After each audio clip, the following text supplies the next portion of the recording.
Actually, not a bad time at all. Yeah, we'll see where this lands. This should be a little bit of a lock up there, but not a jam. Not too bad. Yeah. You never want to force through a jam just in case you get some hardware issues on 7x7, which, as we saw with Felix, can cause disaster. So it's like there's double edge parity, if I'm seeing this correctly. No, it's just inner parity. We go onto this 3x3 stage. And it is also going to be his worst solve of the mean 155.31. Yeah, it feels like he might have missed a little bit of an opportunity there on the 140. That's always a nice time to count. So the risk in 7x7 is always that you can mess up and it's going to count. But also, when you have a single good time, then that'll bring your average down, or your mean down quite a bit. A couple things to look at here. Felix Zemdegs. Oh, just at that 21st position, projected correctly. Okay, just bumped down to 22.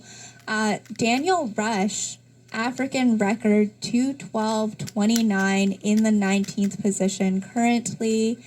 And it's looking like that cutoff at that 20th position is once again going to be around that 2:12 mark. So I stand corrected. I said it might be a little bit faster. It is not. Well, we're still waiting for a couple more people to come in. Sung Hyuk Nam, Timon Koloshinsky are now guaranteed locks with sub 150 average or means. Correction. Lim Hung will be as well once that last. LML was our first position qualifier, and notably world record holder Timothy Tarasenko, third place. So, Megaminx as a method is always very straightforward. Unlike 3x3, you essentially have two layers of, well, in 3x3 I call it F2L, but you have an F2L and then you have an S2L here, and then you've got your last layer, which is how many algorithms do you know?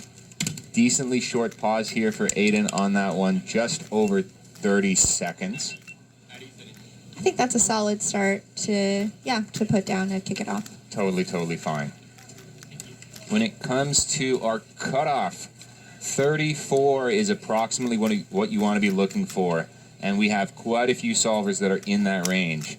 Ariane Martin Nunez, Jamie Otsu from Australia, Lucas Kuchai from Canada, Prabhan Rajaram Nayak are all in that 34-second range. So this is a very tight event in the middle. At the top, we've got Leandro, we've got Aiden, and we have Timofey Tarasenko as well. And here's LML with that purple dino on that shirt.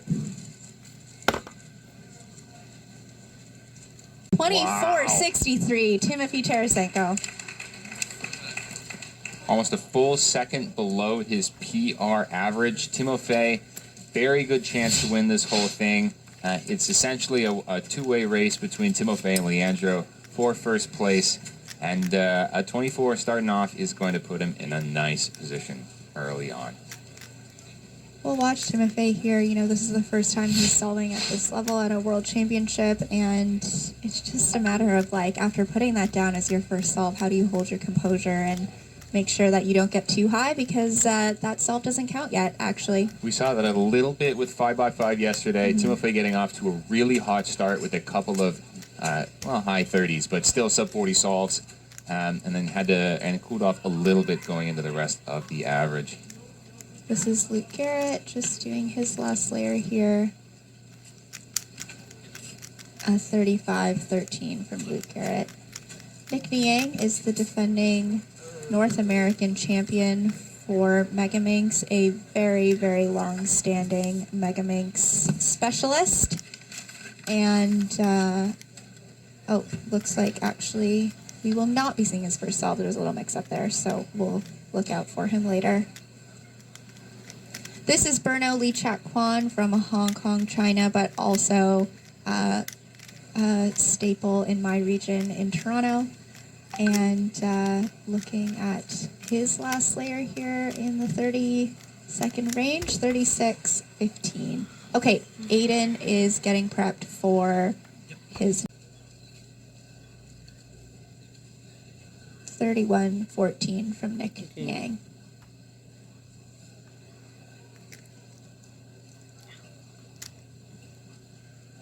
This is Alexander Vujicic of New Zealand coming in here. First person to beat Felix Zemdeg's down in Oceania in quite a long time. Taking those records just after COVID, and has been pushing it ever since. Currently PR with a 28, which was set just very recently, a couple of weeks ago in June. So peaking at the right time here. It's looking a little bit shaky. Yeah, there's definitely some nerves going on here. Oh. But still excellent solving. 27-27. Head shakes there, but I'm not sure that he knows that that's actually one of the fastest times we've seen so far. Yeah, taking a look at the people that have come in so far. We've seen the 24 by Timofey. Off screen, Alexei Sinyavin from the Mid-Atlantic region in the U.S. getting a 26. Really was the first person to come on the scene and challenge Nicholas Nang, who had a stronghold on Megaminx for the longest time at the world level, but then also, of course, at the U.S. level.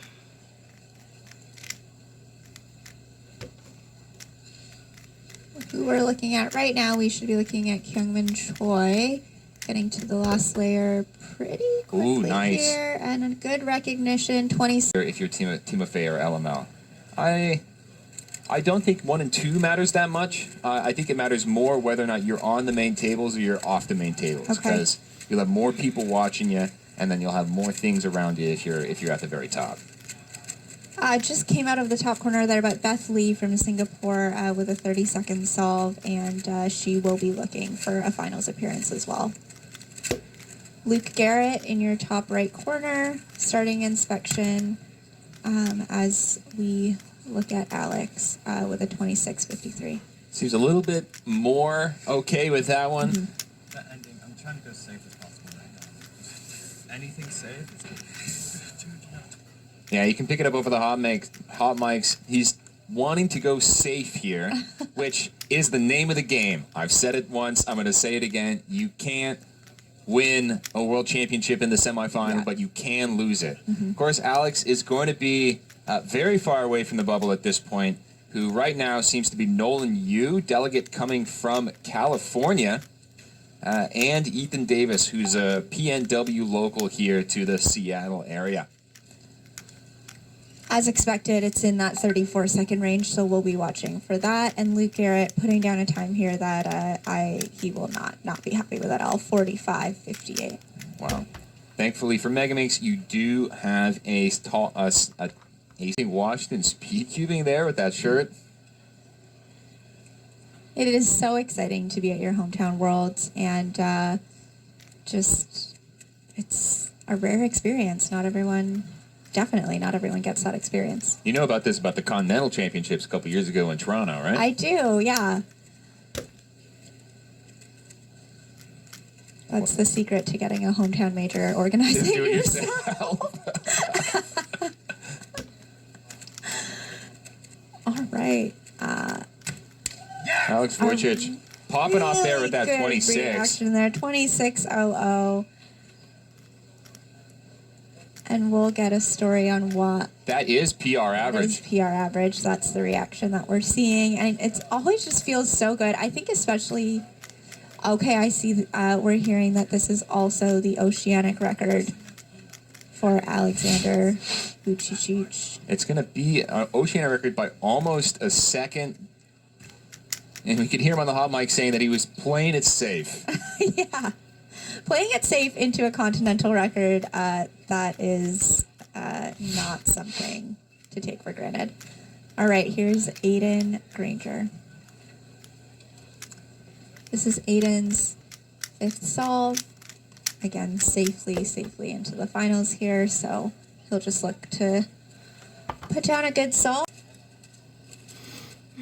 This is a good solve. Fist pump, 25.06.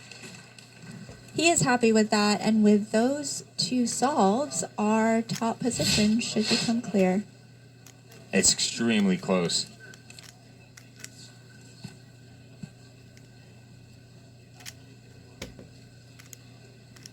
Actually, I'm still not sure which one is going to be first or second. We'll see those results come in. Thanks to our data team for giving this to us live. And we are going to throw to Manu in just a second, who's with Alex, who has just set a continental record in Megaminx semifinals.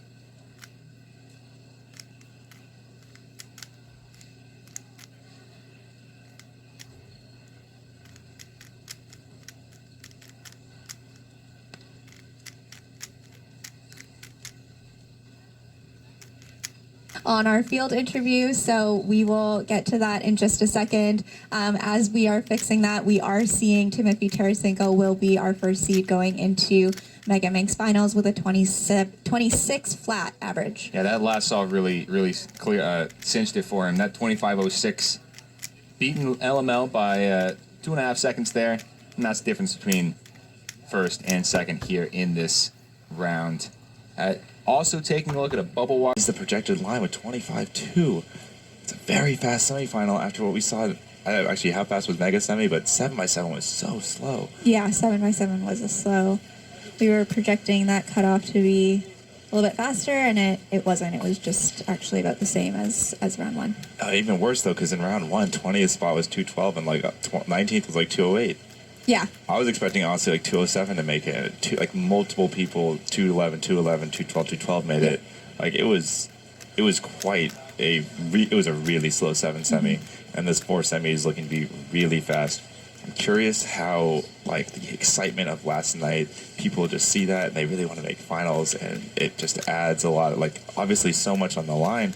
Like, this is what we're all here for, but wow, it's a big day. Timon Koloshinsky's fifth solve here. His BPA is 21.23, so looking for... Yeah. And this could be his BPA here. Oh, yeah. 1890 from Timon Koloshinsky. And he saves what would have been his first bad round of the competition. Not an amazing round by his standards. Actually, right around his average official round, 21-2. Totally fine. It looks like he's very likely to wrap up. Just snag that third spot. Cowan Lane currently projected for 26-4. Okay, we'll be still looking out for Sebastian Vai's last 4x4 solve here, and it... Oh, BPA is 19.5, which is his best ever. And everyone here in the semifinal getting the exact same set of scrambles, which means you are down to choosing your solution and executing it well. Those are the two things that you have to do here in order to make it. This is just the new normal for 2x2. We've seen such an improvement in this event so recently with this younger generation coming through. Here comes Phoenix Patterson, the former Oceanic record holder. I was talking to Zane Kanani, my homeboy from the DMV region in the United States. Everyone here at the top level is trying to find the best solution. It's essentially find the best 8 mover. And that 245 by Phoenix means a 170 is counting. That's going to be pretty tough. The first round, the cutoff for the top 20 was a 150 average. There's a 118 by Luke Garrett. And can you believe... No, it's a DNF, is it? No, that looks fine. Oh, DNF. That 118 looked to be a resolve. Might have not started the timer on the first one.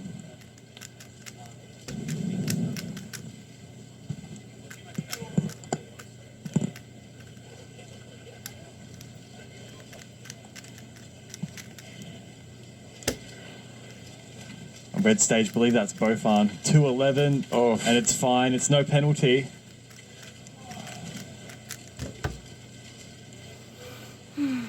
Even then, I believe this is Joaquin Renes Hernandez. 0.54 of Kerry Creech.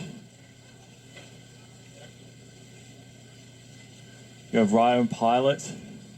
Quick time, fist pump. Not sure the time Ryan Pilot got there.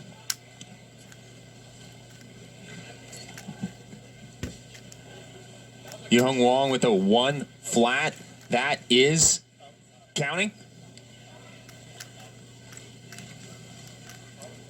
Helps take the sting off of the 332 a little bit. Kyungmin Choi with a 151. That's bubble territory, solve-wise. You're absolutely right. That 150 on the nose was what made top 20 last round. 151 is just outside, but I imagine a mark slower than 150 would be required given the pressure to make top 20. Off stream, we've got Theodore. There's a 1.30 for Joaquin. For Alan. My apologies. Theodore's Ida once again. 0.72! Ooh. And that Impressive. cheeky smile. I mean, what else could you say? He's the world record holder for the 2x2 single with a 0.43. That 0.72 is just so calm. That's pretty impressive as well. 0.97 average means that any sub one here is going to be sitting pretty. 0.72, no reaction except for that light smile. 8 seconds. 12 seconds. It's a 12-second call. Aiden with a 147. We also have some former world champions here. Anthony Patarakis, 122, currently slotted in 5th in our projections, taking into account the solves that we have so